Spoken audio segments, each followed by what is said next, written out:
Shalom Bapak Ibu, Saudara sidang jemaat yang dikasihi Tuhan.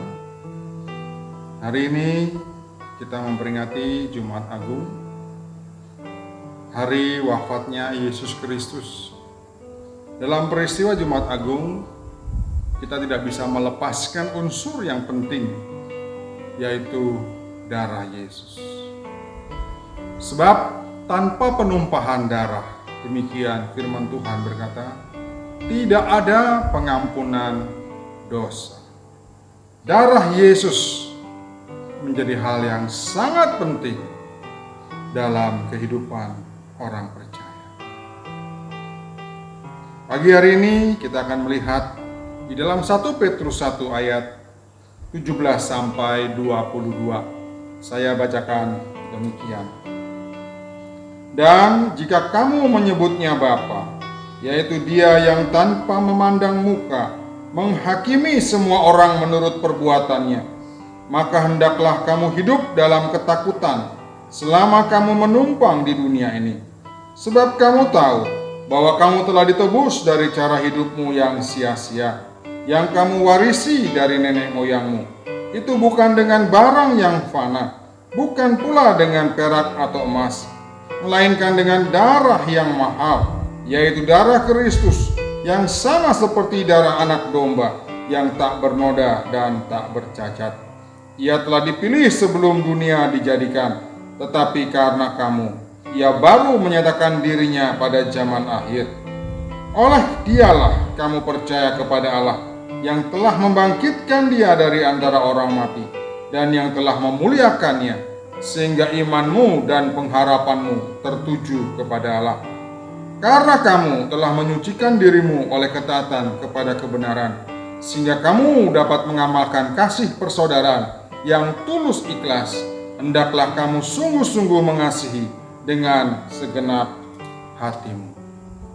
Bapak Ibu Saudara yang dikasihi Tuhan, darah Yesus, ayat yang sudah kita baca, telah menebus kita dari cara hidup yang sia-sia. Cara hidup yang sia-sia akan berbuahkan kepada perbuatan yang sia-sia atau yang salah di hadapan Tuhan. Mengapa nenek moyang kita telah menjalani cara hidup yang sia-sia? Sebab nenek moyang kita telah memberontak kepada Allah. Ketidaktaatan mereka menyebabkan manusia tenggelam dalam dosa dan kejahatan. Sebagai contoh, ketika manusia telah melanggar firman Tuhan di Taman Eden, maka Kain, anak dari Adam dan Hawa, telah membunuh Habel.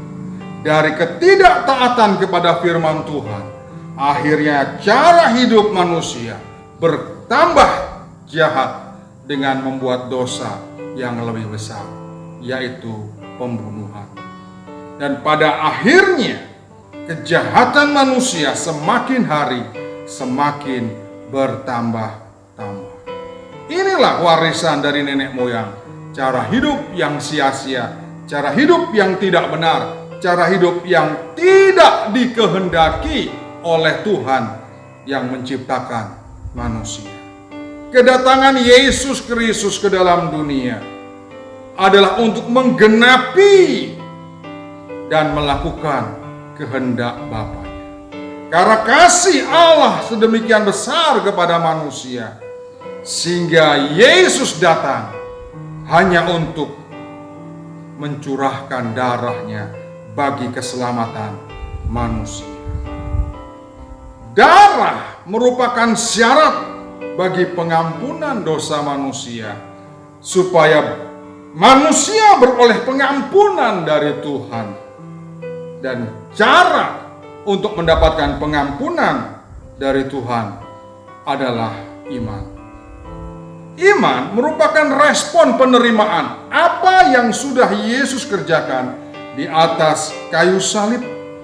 Iman merupakan satu-satunya cara untuk menjadi pribadi seperti yang dikehendaki Allah. Karena darah Yesus memampukan manusia untuk hidup benar di hadapan Allah. Manusia dapat hidup kudus dan tidak bercela di hadapan Allah karena darah Yesus, darah yang kudus, darah yang tak bernoda, dan darah yang tak bercela. Bapak Ibu Saudara yang dikasihi Tuhan, dari ayat yang sudah kita baca, paling tidak ada 2 bukti manusia sudah disucikan oleh darah Yesus. Di ayat yang ke-22, yang pertama, manusia dimampukan untuk hidup dalam kehidupan yang suci. Yang kedua, manusia dimampukan untuk hidup mengasihi dengan ketulusan dan keikhlasan. Hal yang pertama, hati manusia bisa hidup dalam kekudusan dan kesucian karena Tuhan telah menyucikan hati manusia yang tidak taat kepada hati yang taat dalam kebenaran. Saya ingin bacakan kembali di dalam ayat yang ke-22. Karena kamu telah menyucikan dirimu oleh ketaatan kepada kebenaran, sehingga kamu dapat mengamalkan kasih persaudaraan yang tulus ikhlas. Hendaklah kamu bersungguh-sungguh saling mengasihi dengan segenap hatimu. Bapak Ibu Saudara yang dikasihi Tuhan, kalau hati manusia sudah disucikan dari hati yang jahat, hati yang memberontak, menjadi hati yang suci oleh karena ketaatan dalam kebenaran, maka manusia dimampukan Tuhan untuk hidup dalam keagungan dan kemuliaan, seperti rencana Tuhan dalam penciptaan manusia. Firman Tuhan katakan, baiklah kita menjadikan manusia menurut gambar dan rupa Allah. Manusia dijadikan awal mulanya supaya serupa dan segambar dengan Allah. Siapakah gambar dan rupa Allah itu? Kolose pasal 1 ayat yang ke-15. Yesus Kristus, Ia adalah gambar Allah yang tidak kelihatan. Jadi sebenarnya penciptaan Allah kepada manusia supaya manusia hidup berkualitas, hidup agung, hidup mulia seperti dan serupa dengan Yesus. Dan ini hanya dimampukan oleh karena darah Yesus menyucikan hati manusia dari hati yang memberontak, dari cara hidup yang sia-sia, warisan dari nenek moyang, menjadi pribadi yang serupa dengan Kristus. Pengorbanannya adalah pengorbanan yang agung. Orang yang menyadari betapa mahal dan berharganya darah Yesus, maka dia akan menghargai pula panggilan Allah dalam hidupnya. Di dalam ayat yang ke-16, firman Tuhan berkata, kuduslah kamu, sebab aku Tuhan Allahmu adalah kudus. Ini adalah panggilan Allah, supaya manusia hidup di dalam kekudusan Allah. Hanya oleh darah Yesus yang tidak bernoda dan tidak bercela. Hidup dalam kekudusan itu bukan suatu kemustahilan, tapi adalah gaya hidup seperti yang dicontohkan oleh Yesus Kristus dalam ketaatannya kepada kehendak Bapa. Yang kedua, darah Yesus bukan saja memampukan manusia untuk hidup dalam kesucian dan kekudusan, tapi manusia juga dimampukan untuk hidup dalam kasih yang tulus, yang rela, dan yang sungguh-sungguh. Orang yang telah ditebus oleh darah Yesus, hidupnya akan nampak memancarkan kasih yang tulus dan sungguh-sungguh. Ini merupakan bukan pemanis iman dan kerohanian, karena ini merupakan kesadaran yang penuh akan makna dan arti betapa mahal, betapa berharganya darah Yesus, darah yang telah dicurahkan sebagai bukti kasihnya kepada manusia. Orang yang bisa mengasihi karena terlebih dahulu menerima kasih dari Bapa. Sebaliknya, kita tidak bisa mengasihi tanpa kasih dari Tuhan. Saudara, kita bisa melakukan hal ini karena Allah yang telah mengerjakan di dalam kita semua kemauan dan pekerjaan menurut kerelaannya. Saya bacakan ayat ini di dalam Filipi pasal yang kedua, ayat yang ke-13. Karena Allah lah yang mengerjakan di dalam kamu baik kemauan maupun pekerjaan menurut kerelaan. Apa hubungannya dengan darah Yesus? Darah Yesus telah menyucikan hati kita, sehingga hati kita yang dahulu telah mewarisi cara hidup yang sia-sia dari nenek moyang telah dirubah oleh kuasa darah Yesus, supaya hati kita penuh kasih kepada Tuhan dan sesama.